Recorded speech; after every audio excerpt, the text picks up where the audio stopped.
guys, my name is Try and welcome to my channel. In this channel, I usually talk about sneakers and random stuff that I like. So if you haven't yet, make sure you subscribe, turn on the notification by clicking on the bell icon below. Especially now we're in the middle of a giveaway spree. So for the details, check the description box below. And before we formally begin this video, please do me a favor and give this video a like. So you've seen the title, you've seen the thumbnail. Let's talk about Reebok. Let's go.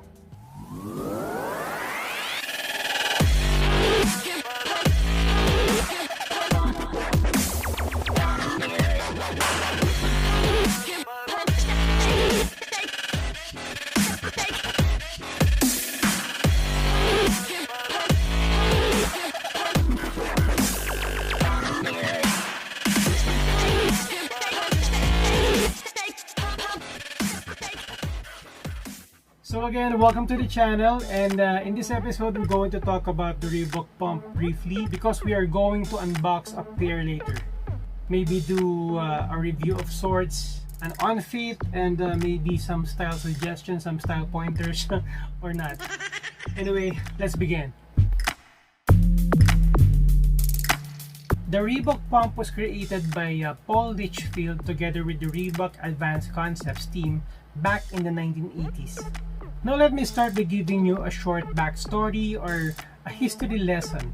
The first ever prototype was the Pro Pump.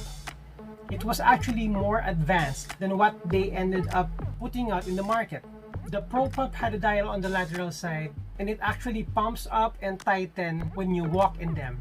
Anyway, the first ever retail pair was Reebok the Pump. It was released in 1989. And of course, some of you may already have an idea about the technology. The idea was for the shoe to have a custom fit to each person. It was solely to revolutionize performance basketball. And of course, later on, applying it to other sports that Reebok back then was catering to. As said by Mr. Paul Litchfield, the idea came from the concept of the air splints, which was used on rehabilitations of injuries, specifically fractures. It was sold at $170 US back then, more expensive than any other sporting brands, including the Air Jordan. And of course, Nike Air and the Air Jordan line was the direct target of the Reebok Pump. That's why Reebok came up with the marketing campaign back then, Pump Up, Air Out. The most prominent player to wear the Reebok Pump that time was Dominic Wilkins. Now more of him later. Now, it can be argued that the biggest turning point for both the brand and the pump line when a specific pump model, the Reebok Pump Omni Zone 2, was worn by then Boston Celtics rookie D. Brown as he joined the slam dunk contest where he pumped the shoe each turn. This is also the birth of the no-loop dunk, which was his winning dunk. The Pump Omni Zone 2 was a high-top sneaker similar to the other pump models that came out with it. It was later retroed late 2000 to early 2010s and was converted to a mid-top basketball sneaker that was renamed the Pump Omni Light. Now of course, there were other endorsers of the Reebok Pump. Shaquille O'Neal, which had his own signature pump models, tennis legend Michael Chang rocked the Court Victory pumps, and of course, the one I was talking about earlier, the human highlight film Dominic Wilkins, which was himself a dunk champion while rocking the pumps. He and Michael Jordan had a rather friendly competition because of the marketing campaign by both brands, Nike and Reebok. Now since we're talking about it, let's go ahead and proceed to the unboxing. Switch to the greatest sports performance shoe in the world, the Reebok Pump. Pump up and air out. Now here I have an old pair of the Reebok Twilight Zone Pump. It's in size 10 and this pair usually runs big. It's a size 10, I'm a 10.5, so look at the box guys. It looks like a box of a cake. Let's open up the box. By the way guys, of course this is the brand new pair. It's a pair from 2012, a retro pair of course, but it is in perfect condition. So let's open up the box. So let me just pull out the left pair. Look at that.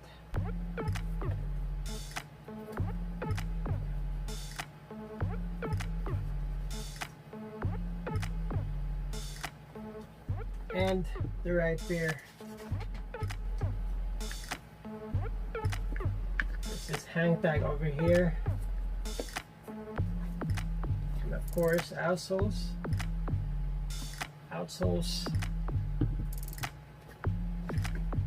Let me get rid of this box real quick.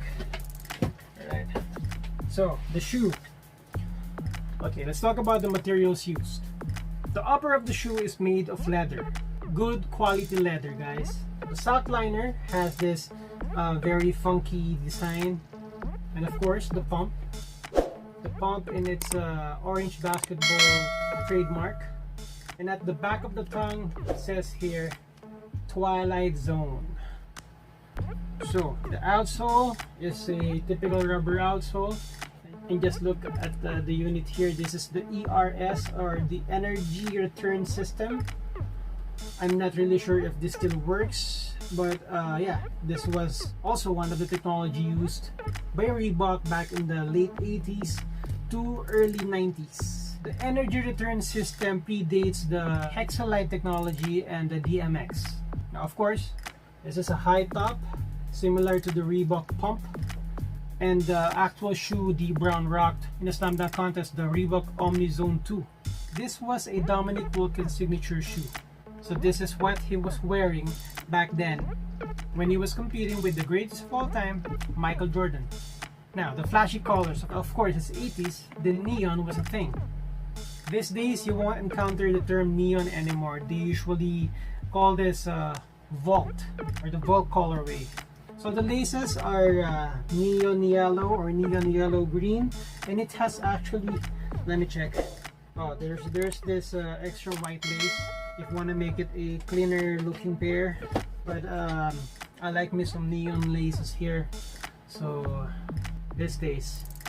And of course, the way I use this, it's unlaced or loose laces like that.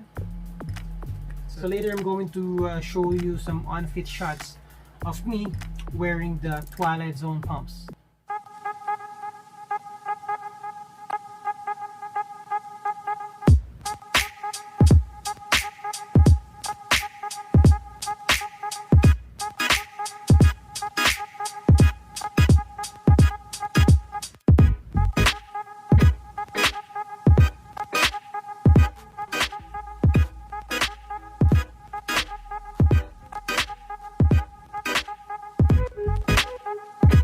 About a few weeks ago, ESPN had this top 74 sneakers or NBA sneakers of all time.